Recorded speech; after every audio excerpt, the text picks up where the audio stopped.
Aroma miracles இயற்கையான aroma ஆயில்களை கொண்டு தயாரிக்கப்படுகிறது. தூக்கமின்மை, மன அழுத்தம், எதிர்மறை எண்ணங்கள் போன்ற மனநல பிரச்சனைகள், உடல்வலி, தலைவலி போன்ற உடல்நல பிரச்சனைகள், ஆன்டி ஏஜிங், முடிவுதிர்வு, பொடுகு, வெண்புள்ளி, சரும பிரச்சனைகள் போன்ற அனைத்து பிரச்சனைகளுக்கும் தீர்வளிக்கிறது.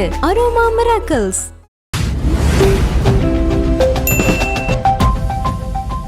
கரூர் சம்பவத்துக்கான தீர்ப்பு வெளியாகுது. அதுக்கு முன்னாடி செல்வராஜ் அப்புறம் பன்னீர்செல்வம் 2 பேர் நாங்கள் சிபிஐ வழக்கே போடலை, எங்களை மிரட்டி யாரோ கையெழுத்து வாங்கிட்டாங்கன்ற அளவுக்கு ஒரு விஷயத்த பேசுகிறாங்க. இவ்வளோ நாள் அமைதியாக இருந்துட்டு கரெக்டாக இன்றைக்கி காலையில் சொல்கிறத ஒரு திரைப்படத்தோடு ஒப்பிட்டு பார்க்குற மாதிரி இருக்குது. இந்த கரெக்டாக கேஸ் ஹியரிங் ஆகும்போது டக்குன்னு அவங்கெல்லாம் வந்து நாங்களே கேஸே போடலையே அப்படின்னு சொல்லுவாங்க. ஸோ அதோடு ஒப்பிட்டு பேசுகிறாங்க. நீங்கள் எப்படி பார்க்குறீங்க? அதாவது இப்போ நமக்கு தெரியாமையே நம்முடைய பெயரில் ஒரு சுப்ரீம் கோர்ட்டில் போய் வழக்கு தாக்கல் செய்கிறதுலாம் சாத்தியம் இல்லை. அப்போ இவங்க பேரில் வந்து இவங்க அந்த வழக்கை தாக்கல் செய்யலை அப்படின்னாலும் யாரோ ஒருத்தவங்க இவங்களை வற்புறுத்தி அல்லது வலியுறுத்தி இப்படி ஒரு வழக்கை வந்து தாக்கல் செய்ய சொல்லியிருப்பாங்கன்னு தான் நினைக்கிறேன். அதுக்கப்புறம் இப்போ ஆளும் திமுக அரசு ஏதோ ஒரு வகையில் அவங்கள அணுகி அல்லது அச்சுறுத்தி அல்லது அழுத்தம் கொடுத்து இப்படி ஒரு ஸ்டேட்மெண்ட்டை கொடுக்கறதுக்கு கூட சொல்லியிருப்பாங்கன்னு நினைக்கிறேன். பட் என்னவாக இருந்தாலும் இன்னைக்கு உச்சநீதிமன்றத்தில் தீர்ப்பு வந்துருச்சு. இப்போ தாவேக்கா கேட்ட மாதிரி சிபிஐ விசாரணைக்கு உச்சநீதிமன்றம் இப்போ உத்தரவிட்டிருக்கு. அது இல்லாமல் ஓய்வு பெற்ற உச்சநீதிமன்ற நீதிபதிகளை கொண்டு இதை கண்காணிக்கவும் வந்து அவங்க உத்தரவிட்டிருக்காங்க. அதனால் இனிமே இந்த டிராமாக்கள்லாம் எடுபடாது. இப்போ உதாரணத்துக்கு பாருங்கள், இவங்களுக்கு தெரியாமலே இப்படி ஒரு வழக்கு தாக்கல் செய்வது உண்மையாக இருக்கும் பட்சம் உச்சநீதிமன்ற கவனத்துக்கு போச்சு அப்படின்னா இந்த தீர்ப்பே வந்திருக்காது. புரியுதா இல்லையா? அப்போ இவர்களுடைய ஸ்டேட்மெண்ட்டில் வந்து இவங்க மாற்றி பேசுகிறத வச்சே நம்ம புரிஞ்சுக்கலாம் இங்கே இருக்கிற அரசியல் அழுத்தங்கள் காரணமாக இப்படி ஒரு ஸ்டேட்மெண்ட்டை விட்டுருக்காங்க. அப்படி தான் நம்ம எடுத்துக்க வேண்டியது. தொடர்ந்து இந்த ஒரு வார காலமாக வந்துட்டு தாவேக்கா நிர்வாகி கைது, 24ஆம் தேதி வரை சிறை அப்படின்னு தொடர்ந்து அந்த செய்திகளையே பார்த்துட்ருக்கோம். தாவேக்கா ரொம்ப பின்னடைவாக போயிட்டுருக்கு, யாரும் பேச மாட்டுறாங்க, கட்சிக்குள்ளே ஒரு பெரிய பிரச்சனைன்ற மாதிரி.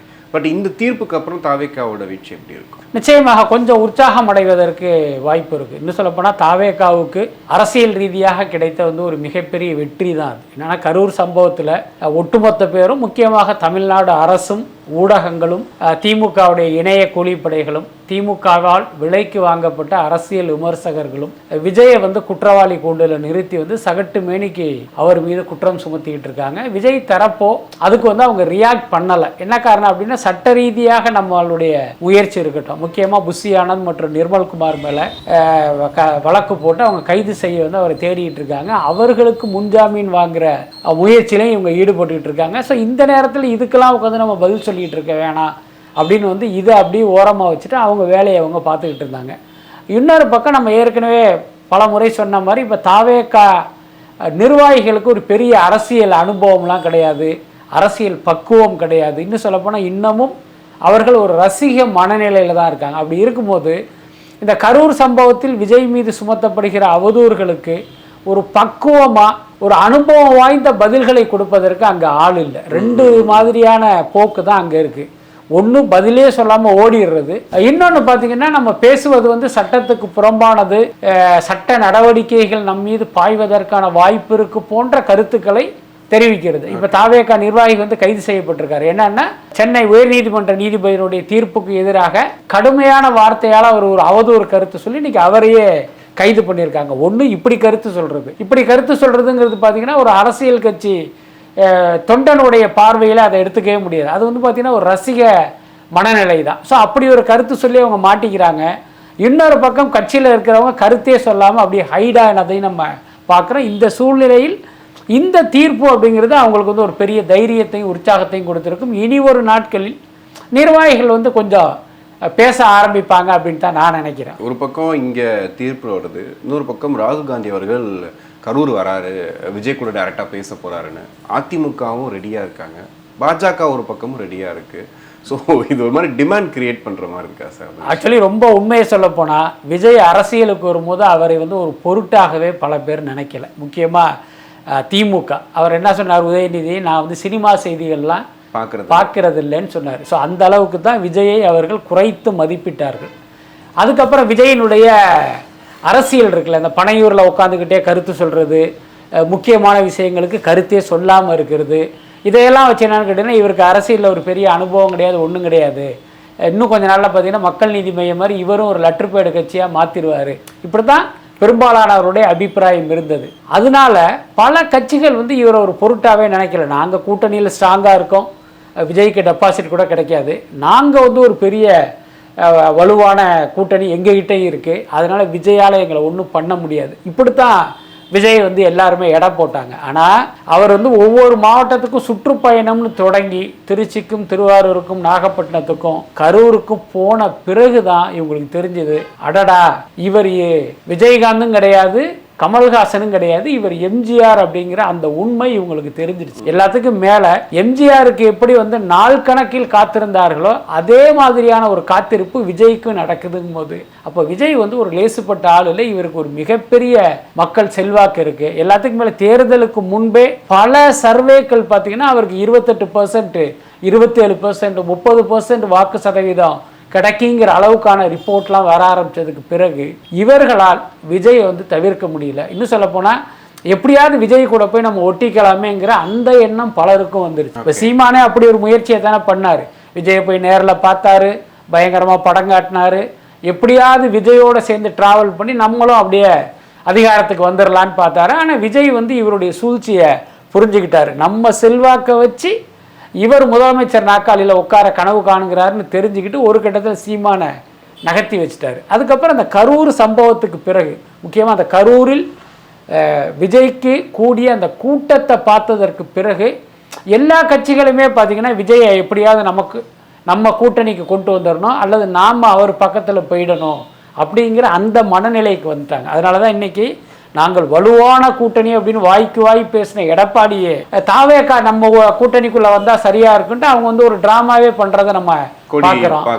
பாஜக பார்த்தீங்கன்னா ஏதோ தன்னுடைய கூட்டணி கட்சிக்கு ஒரு பிரச்சனை ஏற்பட்டு அவர்களுக்கு நம்ம வந்து பக்கபலமா நிற்கணும் அப்படிங்கிற அடிப்படை மாதிரி இவருக்கு வந்து சப்போர்ட் பண்றதெல்லாம் நம்ம பார்க்குறோம். காங்கிரஸும் அதே மாதிரி தான். இப்போ ராகுல் காந்தி விஜயோட பேசுனது அப்படிங்கிறது பார்த்தீங்கன்னா இந்திய அரசியல் வரலாற்றிலேயே ஒரு பொதுக்கூட்டத்தில் 41 பேர் உயிரிழப்புங்கிறது இதற்கு முன் நடைபெறாத ஒரு விஷயம். ஸோ அப்படி ஒரு விஷயம் நடந்திருக்கு. அவர் நமக்கு ஏற்கனவே அறிமுகமான ஒருத்தர் அப்படிங்கிற அடிப்படையில் அவரோட அவர் பேசியிருக்காரு. அதை வச்சு பார்த்தீங்கன்னா இப்போ காங்கிரஸும் தாவேக்காவும் போகுதுங்கிற மாதிரியான ஒரு பில்டப் ஒன்று நடந்துகிட்டு இருக்கு. பட் அதே நேரம் எதிர்காலத்தில் அப்படி நடந்தாலும் ஆச்சரியப்படுவதற்கு இல்லை. நீங்கள் காங்கிரஸுடைய பாயிண்ட் ஆஃப் வியூவில் பார்த்தீங்கன்னா திமுகவோடு அவர்கள் தேர்தலை சந்திப்பதை விட தாவேக்காவோட கூட்டணி அமைப்பது தான் அவர்களுக்கு நல்லது. என்ன காரணம்னா இவர் ஏற்கனவே என்னோட வந்தீங்கன்னா ஆட்சி அதிகாரத்தில் பங்குங்கிற ஒரு விஷயத்தை சொல்லியிருக்காரு. ஆனால் திமுக கூட இருந்தாங்கன்னா என்ன, திமுக ஒரு மைனாரிட்டி அரசாக இருந்து காங்கிரஸ் தயவில் அவர்கள் ஆட்சி நடத்தும் போது கூட காங்கிரஸுக்கு வந்து பார்த்திங்கன்னா அமைச்சரவையில் உரிய பங்கு தரமாட்டாங்க. கேட்டோம்னா அதை நக்கல் அடிக்கிற அளவுக்குலாம் நம்ம கருணாநிதி எப்படியெல்லாம் நக்கல் அடிச்சாங்கிறதெல்லாம் நம்ம பார்த்துருக்கோம். அதுக்கப்புறம் திமுக செல்வாக்குங்கிறது தமிழ்நாட்டில் மட்டும்தான், அப்படியே பாண்டிச்சேரிலையும் ஓரளவுக்கு. ஆனால் தாவேக்காவுக்கு பார்த்தீங்கன்னா பாண்டிச்சேரிலையும் பெரிய செல்வாக்கு இருக்குது, தமிழ்நாட்டில் மிகப்பெரிய அளவில் இருக்குது, கேரளாவிலையும் இருக்குது. அப்போ இன்றைக்கி அங்கே இருக்கிற கம்யூனிஸ்ட் ஆட்சியை வீழ்த்துவதற்கு காங்கிரஸ் வந்து ஒருவேளை தாவேக்காவோடு கூட்டணி அமைத்தால் இந்த விஜயினுடைய செல்வாக்கு கேரளாவில் காங்கிரஸ் ஆட்சியை பிடிக்கும் உதவி பண்ணும். ஸோ இவ்வளவு அனுகூலங்கள் இருப்பதால் எதிர்காலத்தில் அவர்கள் தாவேக்காவோட வருவதற்கும் வாய்ப்பு இருக்கு. சார், ஆரம்பத்துலேருந்தே டிவிக்கு மேலே ஒரு விமர்சனம் சொன்னாங்க, விஜய் தனிப்பட்டு செயல்படலை, அவர் யாரோ சொல்லி கொடுக்குறாங்க அப்படின்னு. இந்த வீடியோ கால் வரைக்குமே அந்த கரூர் சம்பவம் எப்படி ஹேண்டில் பண்ணுறது எல்லாத்தையுமே பின்னாடி இருந்து ஜான ஆரோக்கியசாமி சொன்னார், அருண்ராஜ் சொன்னார். ஸோ அவங்க சொல்லி தான் வந்து இவர் இப்படி பண்ணிட்டாங்க. இன்னொன்று வீடியோ கால் பேசுகிற அந்த ஐடியா கொடுத்ததே வந்து அருண்ராஜ் தான். ஸோ விஜய் வந்து அப்படி தான் இருந்தார். பட் ஆனால் இப்போது ஆதவர்ஜுனா புஷ்யான் எல்லாரையும் ஒதுக்கி வச்சு விஜய் தனிப்பட்ட முறையில் செயல்படுறாரு அப்படின்னு சொல்கிறாங்க. இந்த கட்டமைப்பை கொஞ்சம் மாற்றுறாரு. இந்த 2ஆம் கட்ட தலைவர்கள்ன்ற அந்த லிஸ்ட்டில் வந்து வேற ஒருத்தங்களை உள்ளே கொண்டு வரதா சொல்கிறாங்க. அது எந்த அளவுக்கு உண்மை? அதாவது விஜய் மீது வைக்கப்படுகிற விமர்சனங்களை தொடர்ந்து நீங்கள் கவனிச்சிங்க அப்படின்னா ஒன்றையும் நீங்கள் தொடர்பு படுத்தினா என்ன நெட் ரிசல்ட் அப்படின்னா விஜய்க்கு ஒன்றும் தெரியாது. அவர் ஒரு மக்கு, ஒரு களிமண். என்ன அவரை வந்து அவர் இயக்குகிறார், இவர் இயக்குகிறார், அவர் இயக்குகிறார் அப்படிங்கிறது தான் அதில் கிடைக்கிற நெட் ரிசல்ட்டு. அப்போ பாருங்கள், இந்த விமர்சனத்தை யார் பரப்பியிருப்பா, இந்த கருத்தை யார் உருவாக்கி யார் சமூக ஊடகங்களில் பரப்பியிருப்பா? நிச்சயமாக திமுகவுடைய இணைய கூலிப்படை தான். அவங்க என்ன சொல்ல வராங்கன்னா விஜய்க்கு ஒன்றுமே தெரியாது. இப்போ ஒரு ரசிகன் விஜய்க்கு ஓட்டு போட முன் வர்றான்னா என்ன அர்த்தம்? விஜய்க்கு எல்லாம் தெரியும், இவர் வந்து தமிழ்நாட்டு நிலைமையை வந்து மாற்றிடுவார், இவர் ஒரு திறமைசாலிங்கிற நம்பிக்கையில் தான் விஜய் ரசிகனும் பொதுமக்களும் அவருக்கு ஓட்டளிக்க தயாராகிறாங்க. இவங்க என்னன்னா அந்த ஒரு நெருப்புல தண்ணி எள்ளி ஊத்துற மாதிரி அப்படியெல்லாம் கிடையாது. விஜய்க்கு அறிவே கிடையாது, அவர் புஷியானது பேச்சை கேட்பாரு, அவர் ஆதவ அர்ஜுனா பேச்சை கேட்பாரு, அவர் ஜான ஆரோக்கியசாமி பேச்சை கேட்பாருன்ட்டு மற்றவர்களுடைய சொல் பேச்சு கேட்டு நடப்பவராக இவர் வந்து ஏதோ ஒரு பொம்மை மாதிரியான ஒரு தோற்றத்தை இவங்க உருவாக்குறாங்க. புரியுதா இல்லை? இது வந்து பார்த்தீங்கன்னா விஜயை பற்றி அறியாதவர்களுடைய கூற்று தான். எனக்கு விஜய் பர்சனலாக தெரியும், அவருக்கு எந்த மாதிரியான ஐடியாலஜி இருக்குது என்ன, அவர் வந்து ஒரு விஷயத்தை வந்து முடிவு பண்ணிவிட்டு அதை எப்படியெல்லாம் வந்து இம்ப்ளிமெண்ட் பண்ணுவாருங்கிறதெல்லாம் நமக்கு தெரியும். அதுக்கடுத்து பார்த்தீங்கன்னா விஜய் வந்து பார்த்தீங்கன்னா ரொம்ப ரொம்ப முன்ஜாக்கிரதையான ஒரு கேரக்டர். அந்த வீடியோ காலில் பேசுறது அப்படிங்கிறதுல இன்றைய நவீன தொழில்நுட்பத்தினுடைய வெளிப்பாடு தான் அது. நீங்களும் வீடியோ காலில் பேசுவீங்க, நானும் பேசுவேன், அந்த மாதிரி அவர் பேசியிருக்காரு. அதுக்கடுத்து நீங்கள் யோசிச்சு பாருங்க, 41 உயிர் வந்து போயிருக்கு என்ன, அதுக்கு ஏதோ ஒரு வகையில் நம்மளும் காரணமாயிட்டோம். அப்போ நம்ம அவங்கள்ட்ட ஃபோன் பேசுகிறோம், என்னன்னா நம்ம நேரடியாக அவருக்கு வந்து டயல் பண்ணி அவர்கிட்ட வந்து விஜய்ங்கிற பேரை சேவ் பண்ணி விஜய் சார் சொல்லுங்கன்னு அவர் ஃபோன் எடுக்கலை. இவருடைய நிர்வாகி அங்கே போகிறாரு, அவருடைய ஃபோனுக்கு போட்டு அங்கே கொடுக்குறாரு. அப்போ அந்த 41 உயிர்களை பறி கொடுத்த யாரோ ஒருத்தருக்கு கூட உண்மையில் பேசுனது விஜய் தானா இல்லை யாராவது ஒரு மிமிக்ரி ஆர்டிஸ்ட் பேசினாங்களான்னு ஒரு டவுட் வருமா வராது? கண்டிப்பாக. நார்மல் காலில் பேசினா வரும். அப்போ வீடியோ காலில் பேசினா தான் நம்ம விஜய்கிட்ட தான் பேசுகிறோம், விஜய் தான் நம்மகிட்ட பேசுனாருன்னு ஒரு நம்பகத்தன்மை எப்போ வரும்? வீடியோ காலில் பேசினா தான் வரும். இன்றைக்கு வீடியோ காலுங்கிறது ஒரு தொழில்நுட்பத்தில் ஒரு சாத்தியமான ஒரு விஷயம். அந்த அடிப்படையில் அவர் பேசுகிறாரு. இதை சொல்லி கொடுக்கறதுக்கு எதுக்கு வந்து ஜான ஆரோக்கியசாமியும் அருண்ராஜும் எதுக்கு? இதை கூட யோசிக்கிற அளவுக்கு விஜய்க்கு வந்து உங்களுக்கு அறிவு இல்லை. அப்போ எந்த அளவுக்கு ஒரு மட்டமான வந்து ஒரு கருத்தை வந்து பரப்புறாங்கன்னு பாருங்க. அதுக்கப்புறம் இவ்வளோ நாள் என்ன சொன்னாங்க, விஜய்க்கு ஒன்றுமே தெரியாது, புஷியானந்த் பேச்சை கேட்டு நடக்கிறாரு, ஆதவ அர்ஜுனா பேச்சை கேட்டு நடக்கிறாரு, ஜான ஆரோக்கியசாமி பேச்சை கேட்டு நடக்கிறாருன்னு சொன்ன அதே ஆட்கள் இது எதுவுமே ஒர்க் அவுட் ஆகலாம்னு அடுத்து என்ன வைக்கிறாங்க, விஜய் யார் பேச்சையுமே கேட்கறது இல்லை, அவராக முடிவெடுக்கிறாரு. இது என்ன அர்த்தம்? அப்போ நீங்கள் ஏற்கனவே சொன்னதுலேருந்து முற்றிலும் முரண்பாடான ஒரு விஷயமா இருக்கு. அதனால இது எல்லாமே பார்த்தீங்கன்னா அவருடைய கேரக்டர் அசாசினேட் பண்ணுற ஒரு விஷயம்தான். அவருக்கு தெரியும் எதை நாம் நினைக்கிறத செயல்படுத்தணும், எதை மற்றவர்களுடைய கருத்தில் நியாயம் இருந்துச்சுன்னா அதை எடுத்துக்கணுங்கிறது அவருக்கு நிச்சயமாக தெரியும். எல்லாத்துக்கும் மேலே நான் கேட்குறேன், ஸ்டாலின் எத்தனை வருஷமாக இங்கே அரசியலில் இருக்காரு, எத்தனை ஆண்டு அனுபவம் இருக்குது, அவர் எங்க பிரசாந்த் கிஷோரை கூப்பிட்டு வச்சிருக்காரு? ஸோ இப்போ நமக்கு தெரியாத ஒரு ஸ்ட்ராட்டஜி அவருக்கு தெரியும். என்ன ஒரு வியூகம் அமைப்பாங்க, நமக்கு வெற்றியை தேடி தருவாங்கன்னு தான் நீங்கள் 350 கோடியை கொடுத்து அவரை கூட்டி வந்து உட்கார வச்சிங்க. அப்போ அதே மாதிரி விஜய் வந்து ஜான ஆரோக்கியசாமியை வச்சுருக்காரு. விஜய் வந்து இத்தனை நாள் வெறும் நடிகர் தான், தமிழ்நாட்டு அரசியலை ரொம்ப அப்படி அலசி ஆராய்ந்து டேட்டாஸ் கையில் வச்சிருக்கிற ஒருத்தர்லாம் கிடையாது, இப்போ தான் அரசியலுக்கே வந்திருக்காரு. அப்போ அவருக்கு பார்த்தீங்கன்னா ஒரு கைடு மாதிரி ஒருத்தர் தேவைப்படுறாரு, அதுக்காக ஜான ஆரோக்கியசாமி வச்சிருக்காரு. அதில் என்ன தப்பு இருக்க முடியும்? சிபிஐ வழக்குக்கு முன்னாடியே அவ்வளோ ப்ரெஷர் நெருக்கடியெல்லாம் பார்த்தோம். இன்னைக்கு திமுக சார்பு ஊடகங்கள் வந்து விஜய் ஓடி போயிட்டாரு அந்த இடத்துல இல்லைன்னு, ஆனால் நீதிமன்றம் கேட்ட கேள்விக்கு அப்புறம் அவங்க யாருமே எந்த இதுவுமே செய்யலை. இன்னைக்கு திடீர்னு இந்த விஷயத்துக்கு அப்புறம் தான் அவங்க பேச ஆரம்பிக்கிறாங்க. இன்னைக்கு எவ்வளோ நெருக்கடி வரும்? ஏன்னா சிபிஐ வழக்குக்கு மாற்றியாச்சு அப்படின்னும் போது தாவேகா பண்ணக்கூடிய ஒவ்வொரு மூமெண்ட்டையும் வாட்ச் பண்ணிகிட்டே இருப்பாங்க, அது திரும்ப திரும்ப செய்திகளாக மாறும் இல்லையா? நிச்சயமா. இன்னொன்று, விஜய் வந்து நின்றால் செய்தி, உட்கார்ந்தா செய்தி. என்ன காரணம்னா அவர் ஒரு மிகப்பெரிய நடிகர் அப்படிங்கிற அடிப்படையில். அதுக்கப்புறம் இந்த சம்பவங்கிறது ஒரு மிகப்பெரிய தாக்கத்தையும் பாதிப்பையும் ஏற்படுத்த சம்பவங்கிறதுனால இதனுடைய ஃபாலோ அப் எல்லாமே செய்திகளாக தானே மாறும். பட் அதே நேரம் பார்த்தீங்கன்னா இன்றைக்கு உச்சநீதிமன்றம் அளித்திருக்கிற அந்த தீர்ப்புங்கிறது ரொம்ப வெளிப்படையாக சொல்லணும் அப்படின்னா விஜய்க்கு வந்து ஒரு மிகப்பெரிய ரிலீஃப், தமிழ்நாடு அரசுக்கு வந்து மிகப்பெரிய நெருக்கடி, அதுதான் உண்மை.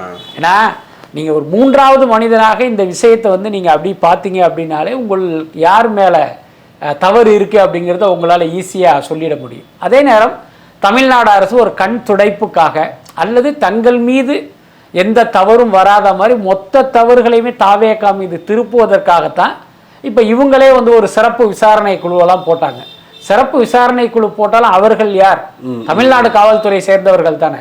அவங்க கொடுக்குற அறிக்கையில் இல்லை விஜய் மீது தப்பு கிடையாது, தமிழ்நாடு அரசு மீது தான் தப்பு, தமிழக காவல்துறை உரிய பாதுகாப்பு கொடுக்கலன்னா அவங்களால அறிக்கை கொடுத்துருவாங்களா?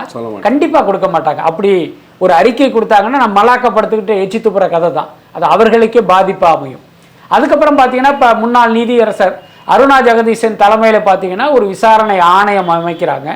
அதை அமைச்சது யார் அப்படின்னா தமிழ்நாடு அரசு. அப்படி இருக்கும்போது அங்கிருந்தும் தமிழ்நாடு அரசுக்கு எதிரான விஷயங்கள் வந்து ஒரு அறிக்கையாக வருமா அப்படின்னா அதுக்கும் வாய்ப்பு இல்லை. இந்த ரெண்டுமே பார்த்தீங்கன்னா இந்த பிரச்சனையை திசை திருப்ப அல்லது தாவேக்காவை குற்றவாளி கூண்டில் நிறுத்துவதற்காக அமைக்கப்பட்ட ஒரு விஷயமாக தான் மக்களுக்கு தோணும். ஆனால் உச்சநீதிமன்ற வழிகாட்டுதலில் நடக்கிற சிபிஐ விசாரணைங்கிறது அப்படி கிடையாது. அவங்களுக்கு தமிழ்நாடு அரசோடும் கமிட்மெண்ட் கிடையாது, விஜயோடும் கமிட்மெண்ட் கிடையாது. அவங்க உச்சநீதிமன்றம் நமக்கு ஒரு அசைன்மெண்ட் கொடுத்துருக்கு, அதன் அடிப்படையில் இந்த விசாரணையை பண்ணணும் அப்படின்னு தான் வருவாங்க. ஸோ அப்போ அவர்களுடைய விசாரணையில் நிச்சயமாக தாவேக்கா மேலே தப்பு இல்லை, தமிழ்நாடு அரசு தான் காரணம் அப்படின்னா அதை அவங்க அறிக்கையாக கொடுத்துருவாங்க. ஆனால் இதில் என்ன ஒரு பெரிய டிராபேக் அப்படின்னா, பொதுவாகவே இப்போ சிபிஐக்கு போகிற வழக்குகளிலெல்லாம் நியாயம் கிடைச்சதும் சிபிஐ ஒரு வழக்கை கையில் எடுத்தால் கரெக்டாக நேர்மையோடு விசாரித்து முடிச்சிருவாங்கலாம் நம்ம நம்ப வேண்டியதில்லை. கடந்த காலத்தில் அப்படிலாம் இல்லை. அதுக்கப்புறம் இன்னைக்கு பார்த்தீங்கன்னா சிபிஐ போன்ற ஒன்றிய அரசனுடைய விசாரணை அமைப்புகள் வந்து ஒரு ஏவல் நாயா மாறினதை நம்ம பார்க்குறோம்.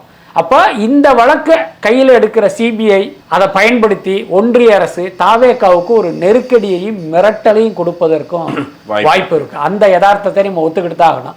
அதே நேரம் இதில் ஒரு சின்ன ஆறுதல் என்ன அப்படின்னா, அந்த மாதிரியெல்லாம் நடந்துடக்கூடாதுங்கிற எண்ணத்தில் தான் இவர்களை கண்காணிக்க ஒரு 3 உச்சநீதிமன்ற ஓய்வு பெற்ற நீதிபதிகளையும் வந்து உச்சநீதிமன்றம் நியமிச்சிருக்கு. அதனால எனக்கு தெரிஞ்சு கிட்டத்தட்ட இது ஒரு சரியான திசையில் தான் போகும்னு நினைக்கிறேன். ஆனால் ஆளும் கட்சிகளுக்கு எப்பவுமே சிபிஐனா ஒரு பயம் இருக்கா சார்? மாநிலத்தில் ஆளக்கூடிய கட்சிகளுக்கு சிபிஐ வழக்குக்கு போனாவே வேண்டாம், அங்கே வேண்டாம், நம்ம பார்த்துக்கலாம் அப்படின்னு, அது என்ன பயம்? இல்லை, அதுதான் என்னன்னா, இப்போ திமுக வந்து பாஜகவுக்கு எதிர்கட்சி கூட்டணியில் இருக்கிற ஒரு கட்சி, அதனால இவங்க சிபிஐயை எதிர்க்கிறாங்க. இப்போ ஒரு வாதத்துக்கு சொல்லுவோமே, இப்போ காங்கிரஸ் ஆளுதுன்னு வச்சுங்களேன், திமுகவுக்கு வந்து சிபிஐ மீது எந்த பயமே இல்லை. சொல்லப்போனால் இவங்களே வாங்க வாங்கன்னு கூட கூப்பிடுவாங்க. ஆனால் பாஜக ஆள்வதால் இவங்களுக்கு வந்து சிபிஐ மீது ஒரு அதிருப்தியும் அச்சமும் இருக்குது. நான் ஏற்கனவே சொன்ன மாதிரி ஒன்றிய அரசு என்ன பண்ணும், இந்த சிபிஐ வைத்து மாநில அரசுகளை மிரட்டுவதற்கு வந்து இது பண்ணுவாங்க, அழுத்தம் கொடுப்பாங்க. அப்போ அப்படி ஒரு தலைவலி நமக்கு வர வேணாங்கிறதுனால ஆரம்பத்திலிருந்தே இவங்க சிபிஐனால வேணாம் அப்படிங்கிற ஒரு நிலைப்பாட்டை எடுக்கிறாங்க. அதே நேரம் பல்வேறு சந்தர்ப்பங்களில் அதையெல்லாம் தாண்டி ஏதோ ஒரு காரணத்துக்காக மாநில அரசே சிபிஐ விசாரணைக்கு உத்தரவிடுறதெல்லாம் நம்ம பார்க்குறோம். ஓகே சார், இதுக்கு மத்தியில் ஜனநாயகன் படம் வந்து தள்ளி போகுது. அதுக்கு ரீசன் என்னென்னா, கரூர் சம்பவம் வந்து ஜனநாயகன் படத்தோட கிளைமேக்ஸ் ஷூட்டிங் அங்கே நடந்துச்சு, நிறைய கேமராஸ் வச்சுருந்தாங்க, உள்ளே அச்சுனோத் இருந்தார், உள்ள த்ரிஷா இருந்தாங்க அப்படின்னு சொல்லிட்டு ஒரு பெரிய இதை பார்க்குறோம். அந்த கிளைமேக்ஸ் ஷூட்டிங்காக தான் இந்த விஷயமே நடந்துச்சு.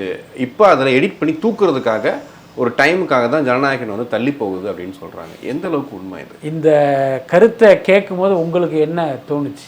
என்ன பாருங்க, எந்த அளவுக்கு விஜய் மீது வன்மமும் பயமும் பீதியும் இருந்தால் இப்படி ஒரு கருத்தை வந்து பரப்பியிருப்பாங்க. யோசிச்சு பாருங்க, எந்த மனிதராவது இப்படி ஒரு காரியத்தை செய்வாரா? எல்லாத்துக்கும் மேலே ஜனநாயகன் படத்தினுடைய படப்பிடிப்பு முடிஞ்சு கிட்டத்தட்ட பார்த்தீங்கன்னா அந்த படத்தினுடைய காப்பி ரெடி ஆயிடுச்சு. புரியுதா இல்லையா? இந்த நேரத்தில் நம்ம சென்சார் பண்ணோம்னா அந்த மொத்த படத்தையும் நீங்கள் பாதுகாக்கிறதே ஒரு பெரிய பிரச்சனை ஆகிடுங்கிறதுனால பார்த்தீங்கன்னா அதை வந்து அவங்க அந்த ஃபைனல் வெர்ஷன் அவுட் எடுக்காமல் வச்சுருக்காங்க. இதுதான் உண்மை. ஏன்னா படப்பிடிப்பெல்லாம் எப்பயோ முடிஞ்சிருச்சு. அப்படி இருக்கும்போது கரூர் சம்பவத்தை எதுக்கு இவங்க போய் படத்தில் சேர்க்கணும்? படத்தில் அரசியல் இருக்குது, ஓட்டு போடுற காட்சி இருக்குது, பிரச்சாரங்கள் இருக்குது, அது எல்லாமே இருக்குது. அதுக்கு எதுக்கு இந்த ஃபுட்டேஜ்? அதுக்கப்புறம் அதுக்குள்ளே திரிஷா இருந்தார், ஹெச் வினோத் இருந்தார். என்ன பேச்சு இது? அதாவது இத்தனை பேரை பலி கொடுத்தது வந்து இவர் அரசியலுக்காக பலி கொடுக்கல, இவருடைய சுயநலத்துக்காக, இவருடைய படம் வெற்றி அடைவதற்காக 41 பேரை சாவடிச்சிருக்காருன்னு ஒரு நேரேட்டிவ் செட் பண்ணுறாங்க. இதைய ஒரு பத்திரிகையினுடைய ஆசிரியராக இருப்பவரை இந்த வதந்தியை பரப்புறதுக்கு ஒரு மூல காரணமாக இருக்கார் அப்படின்னா இவங்க திமுகவிடம் எந்த அளவுக்கு விலை போயிருக்காங்கிறத நம்ம புரிஞ்சுக்கலாம். பட் மக்களுக்கு உண்மை தெரியும். இது போன்ற அவதூறுகளை எல்லாம் மக்கள் பார்த்தீங்கன்னா அப்படி இடது கையால் வந்து நிராகரிச்சிருவாங்க. அதுல எல்லாம் உண்மை கிடையாது. அதே நேரம் என்னன்னா, இந்த ஜனநாயகன் படத்தினுடைய ரிலீஸ் தேதியை தள்ளி வைப்பதற்கு வாய்ப்பு இருக்குது. இன்னும் சொல்லப்போனால் நான் தனிப்பட்ட முறையில் விரும்புவதும் கூட அதுதான். இந்த படத்தை நீங்கள் வந்து ஜனவரி மாதம் கொண்டு வந்தீங்க அப்படின்னா அது வந்து ஒரு சரியான விஷயமாக இருக்காது. ஏன்னா இவ்வளவு பெரிய ஒரு துயரம் நடந்த பிறகு உங்களுக்கு ஒரு கொண்டாட்டம் வந்து தேவையில்லை. அது நீங்கள் இன்னும் தள்ளி வரலாம், அது ஒன்றும் தப்பு கிடையாது. பட் நான் கேள்விப்பட்டது என்னென்னா, அக்டோபர் 5ஆம் தேதி ஒரு சிங்கிள் வர்றதா இருந்தது, அதை வந்து கேன்சல் பண்ணிட்டாங்க. டிசம்பர் 27 மலேசியாவில் ஆடியோ லான்ச் பிளான் பண்ணியிருக்காங்க, விஜயெல்லாம் அங்கே போகிறதா இருந்தது. அநேகமாக அது கூட கேன்சல் ஆவதற்கு வாய்ப்பு இருக்குது. ஆனால் படத்தை தள்ளி வைக்கிறத பற்றி இன்னும் அவங்க வந்து முடிவு பண்ணாங்க. என்ன காரணம், இது வந்து ஒரு மிகப்பெரிய பட்ஜெட்டில் எடுத்த படம், தயாரிப்பாளர் வேற ஒருத்தர். அதுக்கடுத்து பார்த்திங்கன்னா பொங்கல் மாதிரியான அந்த தொடர் விடுமுறையில் இந்த படம் வரும்போது தான் மிகப்பெரிய கலெக்ஷன் சாத்தியமாகும். இதை ஏதோ ஒரு வெள்ளிக்கிழமை ஏதோ ஒரு வியாழக்கிழமை வந்துச்சுன்னா இது சாத்தியம் இல்லை. புரியுதா? இப்போ உதாரணத்துக்கு ஒரு பொங்கலுக்கு வரும்போது பார்த்தீங்கன்னா இப்போ தமிழ்நாடு அரசே சிறப்பு காட்சிக்கு அனுமதி கொடுக்கும், ஜனநாயகனுக்கு இல்லை. பொங்கலுக்கு வருவதால் நீங்கள் அப்படி ஒரு இதை கொடுத்தாகணும். பல படங்களுக்கு நீங்கள் கொடுத்துறீங்க, பராசக்திக்கு நீங்கள் கொடுப்பீங்க, அப்போ இதுக்கும் அது அப்ளிகபிள் ஆகும். நீங்கள் நார்மலான ஒரு நாளில் வரும்போது இது எதுக்குமே சாத்தியம் இல்லை. அதனால் இவர்களுடைய விருப்பம் என்னன்னா அந்த சொன்ன தேதியில் ரிலீஸ் பண்ணணுங்கிறது தான் இருக்கும். பட் ஆனால் இப்போ நம்மை போன்றவர்கள் பார்க்கும்போது அது சரியான விஷயமா இருக்காதுன்னு தோணுது.